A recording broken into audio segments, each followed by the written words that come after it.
ludique pour une autre vidéo de déballage. T'es avec Eric, j'espère que tu vas bien. Encyclopédia, ça fait un petit bout de ça, là, je le regardais. De mémoire, il était sorti quand même j'appelle ça à grand bruit. Il me semble qu'il avait été bien reçu. Aujourd'hui, j'ai regardé la note, là, je pense qu'elle est autour de 7.3, donc ça aurait baissé un peu, mais sur le moment, de mémoire, ça avait eu un certain buzz. Je pense que c'était le post-Wingspan, donc le thème animaux. Il y avait un petit peu de dice, des ouvriers là, avec des dés, donc on parle là, des jeux en T, mais avec une mécanique peut-être plus médium euro plutôt que heavy. Je pense aussi qu'un des gros buzz, c'était le fait qu'il était tombé assez rapidement out of print. Donc, il y a eu un petit buzz au début. Soudainement, il n'est pas trouvable nulle part. Et là, soudainement, tout le monde se l'arrache. Ça doit être bon. Il n'en reste plus. Donc, quelques 3 ou 4 années plus tard, il y a des copies qui sont en circulation.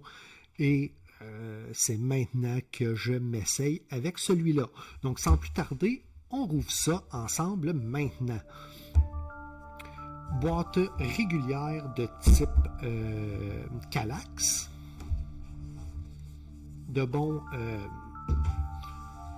carton. Livre des règles. Ah oui, tu as probablement vu le punch en partant. Là, c'est une copie usagée que j'ai là, donc on espère qu'elle va être complète et en bon état.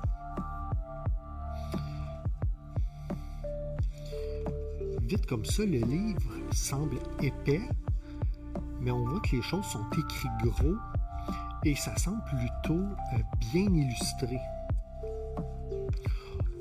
On espère que ça va s'apprendre rapidement.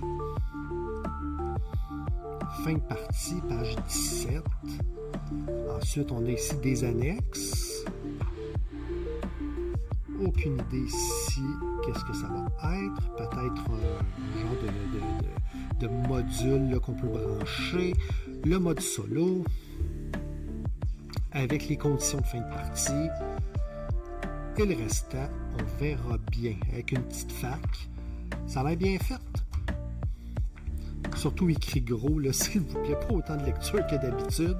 Le board, on se garde ça pour la fin. Je tasse la boîte et je vais sortir les trucs à mesure. Donc, on fera pas de chichi, c'est des cubes euros, peut-être un peu petits, avec ici je vois le décompteur, le 5, donc ça va être 5 cubes et whatever ce que ça signifie. On va tasser ça de l'autre côté, je ne mettrai pas ça par-dessus le plateau. Là, si j'en ai de besoin pour ma finale. Un petit pochon avec des dés. Dés, tout ce qu'il y a de plus régulier, arrondi, sont de bon poids, un peu petit à mon goût, mais c'est pas dégueulasse comme on a vu dans certaines autres productions. Donc là, ici, j'en ai sorti, il y en a encore un paquet dedans. Pochon style jute. De bonne qualité, j'ai quand même des grandes mains, puis ma main rentre dedans en masse, donc ça, là-dessus, c'est bien correct. On a ici les autres couleurs de joueurs. Fait qu'on a les couleurs standards. On a eu le bleu tantôt, du vert, du rouge, du jaune. C'était Blind Color. Et là, la personne ici, elle a mis ça tout dans des sacs différents.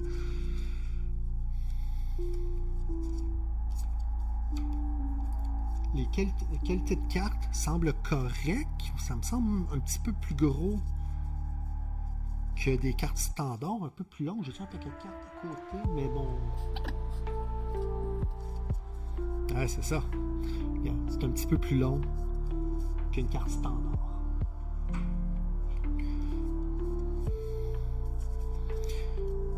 On ne les regardera pas toutes, surtout s'il s'agit d'un jeu de cartes. On pourrait en avoir pour longtemps. Mais sinon, la qualité est bonne. Il y a 0 tressage là-dedans.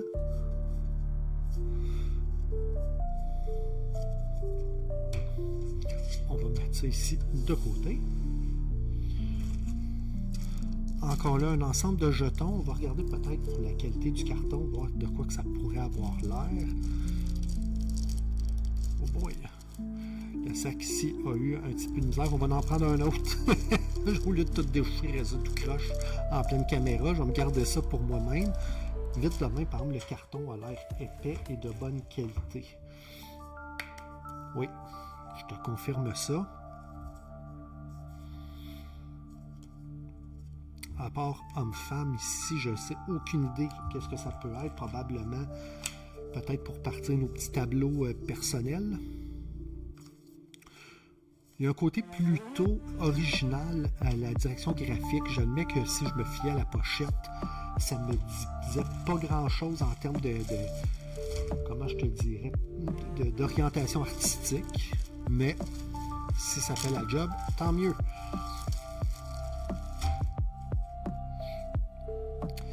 Le carton, là, il est comme une couche et demie plus épais que ce qu'on voit souvent de façon standard.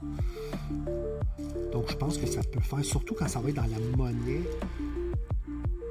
Je pense que ça va être la démonstration qu'on n'est pas obligé de l'avoir de la monnaie de métal pour avoir une bonne monnaie qui va être agréable à tenter. Donc, s'il s'en va avoir, donc on voit, il y a de la monnaie, il y a le genre de saut métallique ici.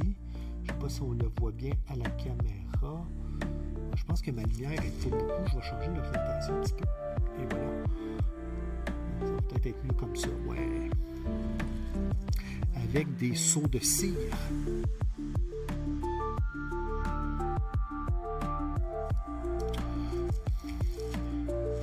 Ici, on a ici un tapon de cartes, deux paquets de cartes distincts. Donc, on en a des petites ici.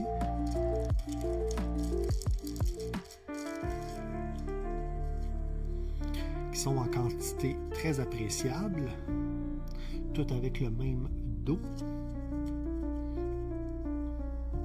Peut-être comme ça. Ouais.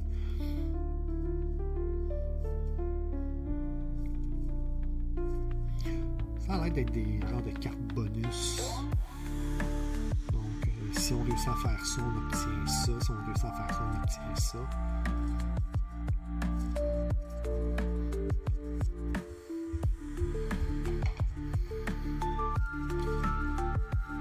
Donc, tantôt, on avait une partie là, notre plateau ici. Donc, ça sera peut-être de dire notre plateau va se tendre peut-être comme ça.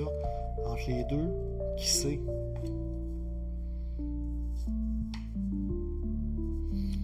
Bien hâte de voir ça.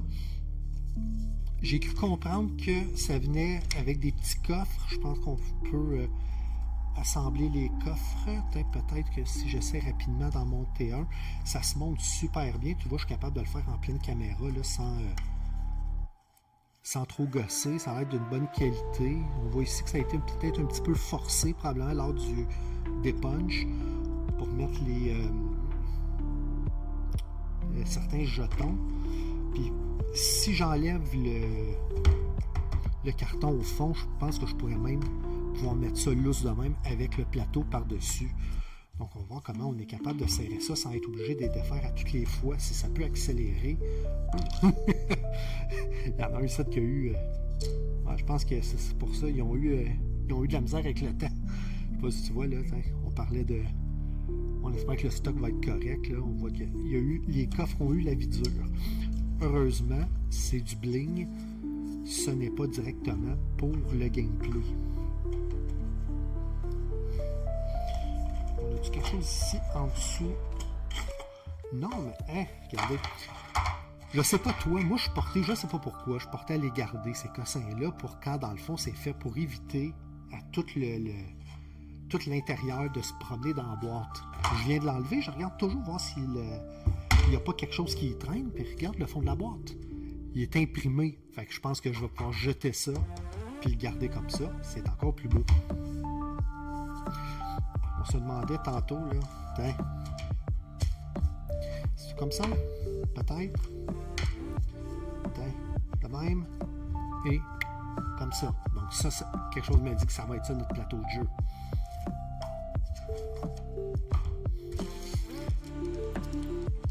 Maintenant, la première des deux qui va être au cœur du jeu, donc les cartes. Un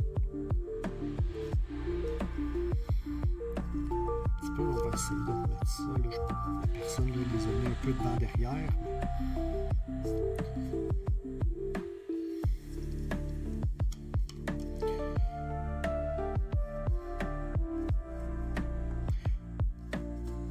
J'aimerais ça t'en dire plus là-dessus, mais à part le fait que je sais que c'est un genre d'almanach des animaux, ou une encyclopédia, haha. C'est pas mal tout ce que je sais du thème.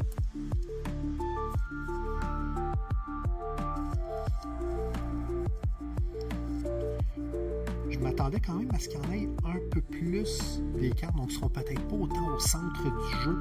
Le fait qu'on mélange deux types de cartes, là, donc deux types de, appelons ça de catégories d'action.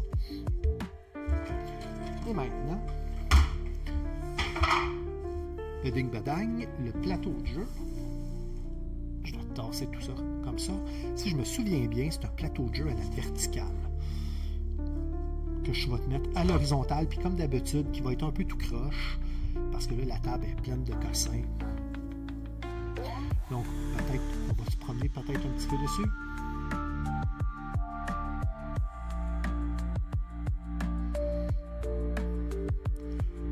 Donc, comme d'habitude, j'ai peur d'essayer ça et de voir si ça va remplir mon besoin d'un petit euro qui roule avec des cartes.